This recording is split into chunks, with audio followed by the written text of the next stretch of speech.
somos do canal Las Mais Teachers. E hoje a gente está aqui para ensinar algo muito importante que muitos alunos da língua inglesa e da língua espanhola confundem bastante.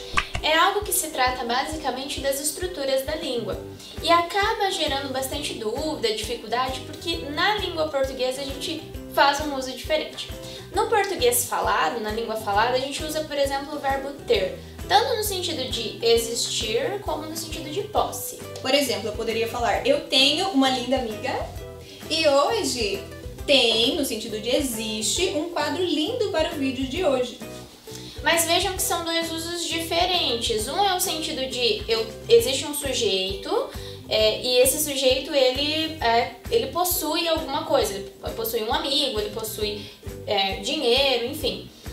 No outro exemplo que a Tati nos deu é realmente a ideia de existência, porque nesse ambiente onde nós estamos existe um quadro belíssimo que nós preparamos para a aula. Acontece que quando a gente vai fazer falar essas mesmas sentenças em inglês e em espanhol, a gente acaba pensando em português e fazendo o mesmo uso. E são usos diferentes, são estruturas diferentes com relação à língua portuguesa. Então, assim, no espanhol a gente vai ter dois verbos, que é o verbo haber e o verbo tener, que eles vão ser usados nesses exemplos que a gente deu e com essas ideias diferentes, né? Em inglês nós temos o verbo have, que é o verbo ter, nesse sentido de posse, alguém tem, alguém possui alguma coisa, e a estrutura there com o verbo to be, que é esse existir, o ter que a gente informalmente fala, mas no sentido de que, existe algo em algum lugar. A gente vai usar o there e o verbo to be, que vai ser ou is no singular ou are no plural. E aí, Tati, no espanhol, a gente tem, como eu disse, o haber, que vai estar dando essa ideia de existência, e eu sempre digo para todo mundo que está aprendendo a língua, para tirar essa dúvida, quando surgir a dúvida de quando vai usar o haber ou quando vai usar o tener, substitui pelo verbo existir. Porque se é a ideia de existência, então, sempre que você fizer essa substituição pelo existir, vai se encaixar na frase, e aí você sabe que se for existir, também vai ser haber. Outra dica que a gente pode pensar é que o verbo ter sempre vai ter um sujeito, vai ter alguém que possui, que tem aquilo. Do contrário da noção do verbo existir, que não existe algo que de fato existe, não tem um sujeito nessa frase. É a mesma regra pro espanhol, inclusive uma semelhança das estruturas da língua inglesa e da língua espanhola. Então, se você identifica um sujeito, você vai usar o verbo ter, e se você identifica essa ideia de existência, ou que você consegue trocar pelo verbo existir, aí você usa o verbo haber. E a gente sabe que é muito confuso porque no português, para tudo, na língua informal falada, a gente usa o tem. Tem muitos carros na rua, eu tenho um carro. Mas é por isso que a gente fez esse vídeo para vocês, para ajudar nessa questão. Então, olha só. O primeiro exemplo do espanhol. Então, Tati, ¿tienes un abrigo? Então eu perguntei para ela, Tati, você tem um casaco, né? Tá frio e tal, eu pergunto se ela tem. Eu tenho aqui um sujeito, eu tô perguntando, tá implícito aqui, você tem um casaco? Então, ela vai me responder, sí, yo tengo uno muy bonito. Eu tenho um muito bonito. Eu tenho, essa ideia de posse. Se eu tentar substituir aqui por existe, não daria certo, por exemplo. Assim como no inglês, se eu perguntasse para Késia, você tem um gato? No inglês usaríamos a estrutura começando a perguntinha com do you, que é o verbo auxiliar do presente, quando a gente faz perguntas no presente, usando o verbo ter, que é esse ter do sentido de posse, não do sentido de existir. Então eu perguntaria, Késia, do you have a cat? Você tem um gato? E ela poderia me responder que tem, usando o verbo have. Yes, I have a cat. Ou que não tem. No, I don't have a cat. Vamos para um outro exemplo agora. Se eu tomasse como referência agora um ambiente, eu não vou ter um sujeito, não vou ter essa ideia de posse. Agora eu vou trabalhar com a ideia de existência. E eu perguntasse para Tati o seguinte, onde está, Tati, em tu casa há bonitas flores? Então eu estou perguntando, na sua casa existe flores bonitas? Há bonitas flores?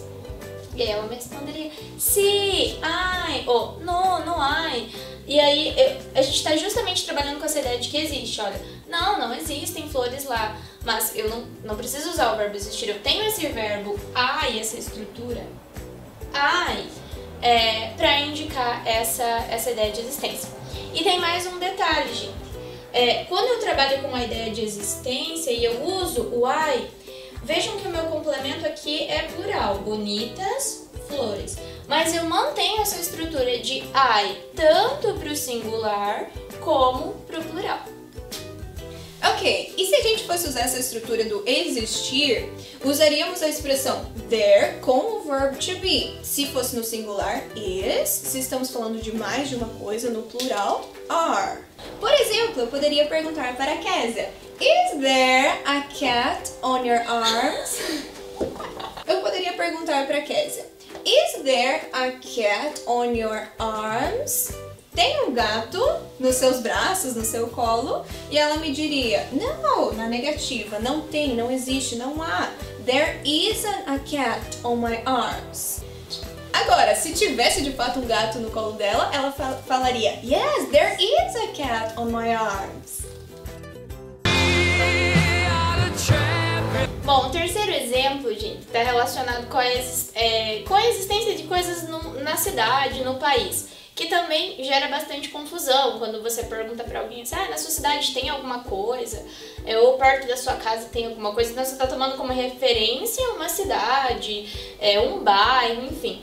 E aí, em espanhol, você também utilizaria o verbo haber, esse ai, porque está trabalhando com a ideia de existência. E aí, eu poderia perguntar para a Tati, por exemplo, Tati, há algum centro comercial cerca de aqui?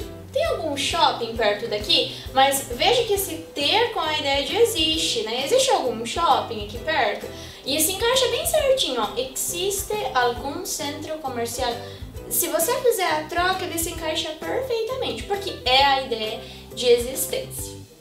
Assim como no inglês, eu poderia dizer, oh, there are many bars near my house. Tem muitos bares perto da minha casa. Esse there are no sentido de existe, tem, que informalmente a gente usa, mas não é o ter de posse. Então, o que a gente precisa lembrar é isso, não usar o have no sentido de tem muitos bares perto da minha casa. Have, não tem ninguém que tem nada, não tem ninguém que tem o bar. Os bares existem, eu tô falando que eles existem perto da minha casa. E prestem bastante atenção quando vocês começarem a expressão do there, nessa língua no meio dos dentes, que é essa pronúncia característica do inglês que a gente fala there. There is no singular e there are no plural. Assim como a Tati mencionou, se eu, por exemplo, respondesse para perguntar em algum centro comercial cerca de aqui, a pessoa respondesse se tiene, eu estaria pensando, mas quem é que tem? Quem é o sujeito desse tem? Ela não poderia responder isso.